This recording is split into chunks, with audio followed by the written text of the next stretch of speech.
Hi everyone, welcome to another LizardTech Geo video. Today I'm going to demonstrate how to use GeoExpress and Global Mapper to compress images inside of Global Mapper to MrSID.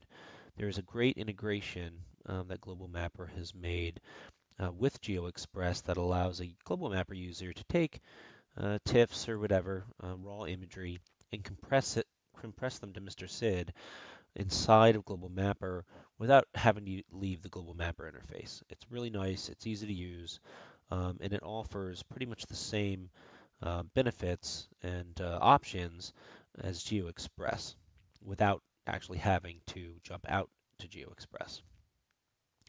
So let's see here. I've got two images. I've got two NAPE images here, and I want to compress them, mosaic them, and compress them to MrSID.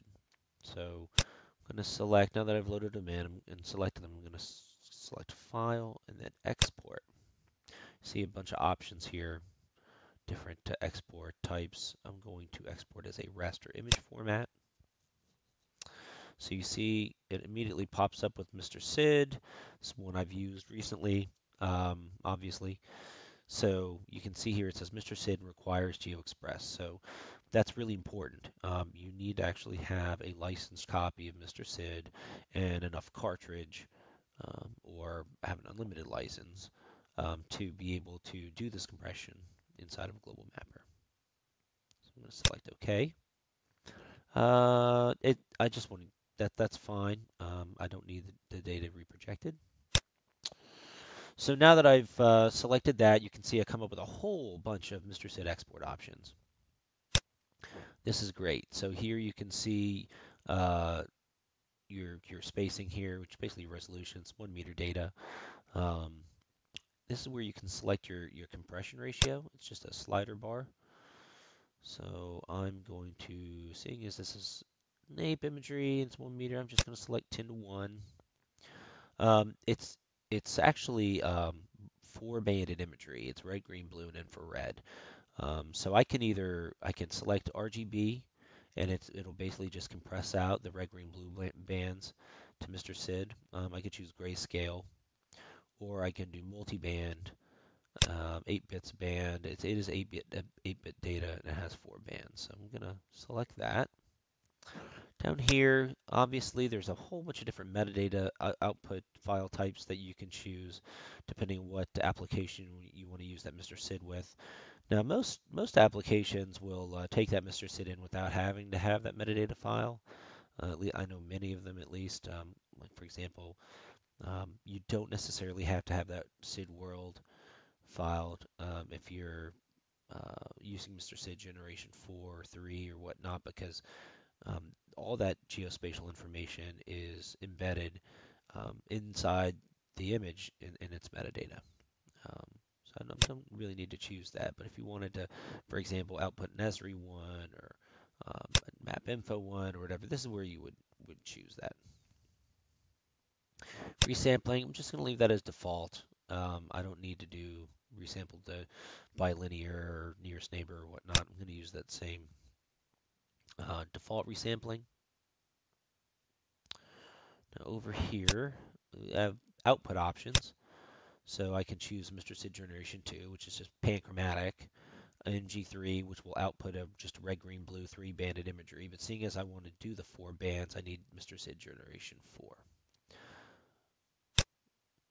Now, if you were using a floating license with a cartridge, this is where you would put your license server and your cartridge server address.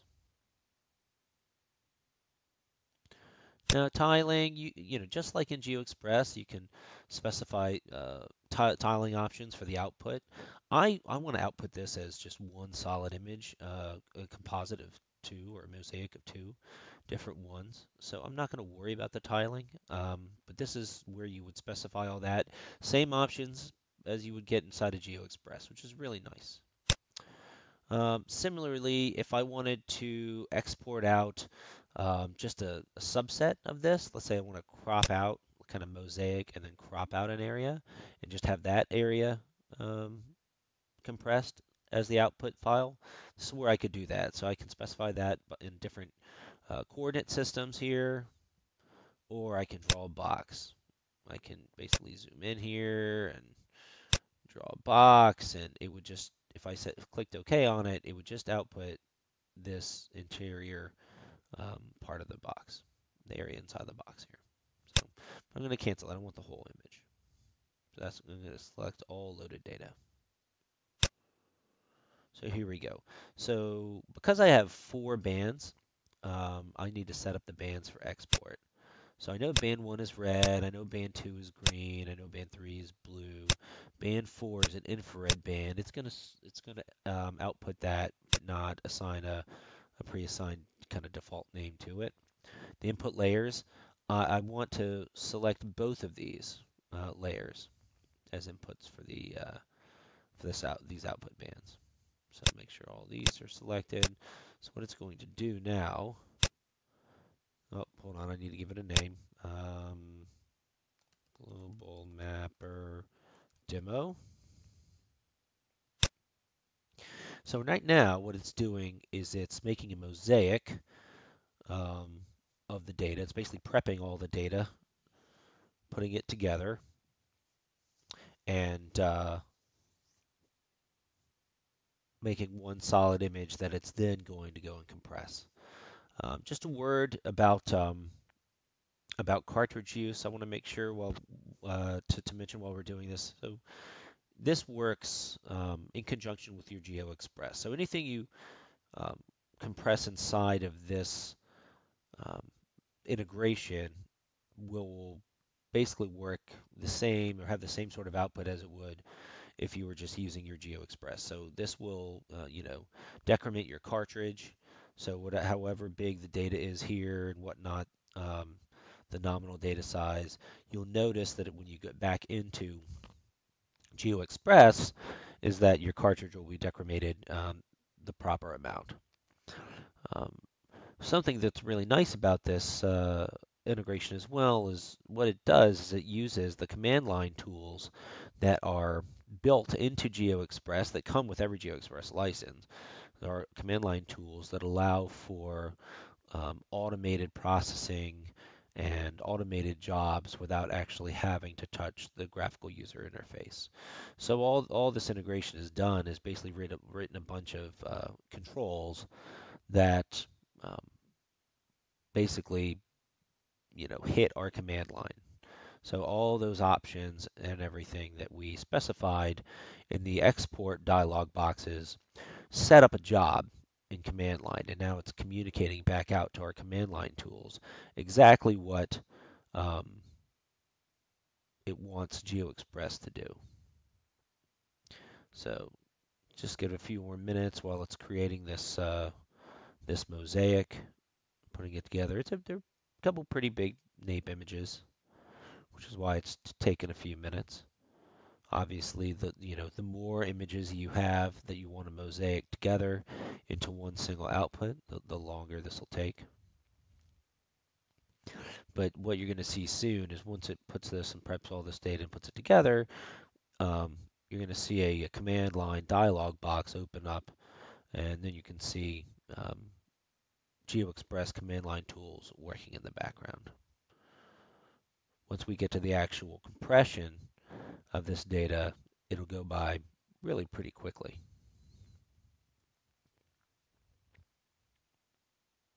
One other thing, I guess, while we're waiting for this to prep is if you want to have this capability inside of your global mapper, if you're a global mapper user, make sure you come to us, come to LizardTech, and we can provide you, sell you a copy, a license of GeoExpress. And once you have that, you'll be able to do all these things. So now you can see it's opened up MrSID GeoEncoder, which is .exe, which are our command line tools. Over here, you've got input file name. See, it's made a TIFF, basically, a TIFF mosaic Global Mapper has, and now it's um, creating a SID file of that mosaic TIFF of the 2 tiles that it's putting together. Here's the output format, MrSID Generation 4, raster, not LiDAR. We do LiDAR as well. Estimated memory required. This is how much memory It's going to be using 4 threads of our processor. GeoExpress is a multi-threaded application, so it can use up to as many cores as you have for jobs. So boom, it's completed. It's done. And now I'm going to add that image back into back into Global Mapper so you can see what it looks like. So I think I saved it to my desktop, Global Mapper demo. Here we go. I'm going to turn those other layers off. You can see now there is a MrSID, which is a mosaic of the 2 input images plopped right inside of your Global Mapper. So there you go. That's how you use the tool, the integration, the Global Mapper export inside the MrSID export inside a Global Mapper.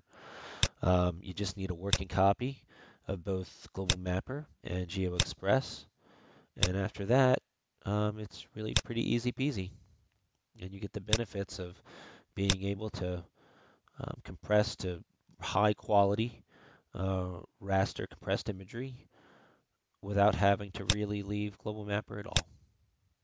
I hope this was informative. If you have any questions, please contact us at support@lizardtech.com or leave a comment on the YouTube. We hope this was informative, and I hope that you have a great rest of the day. Thank you.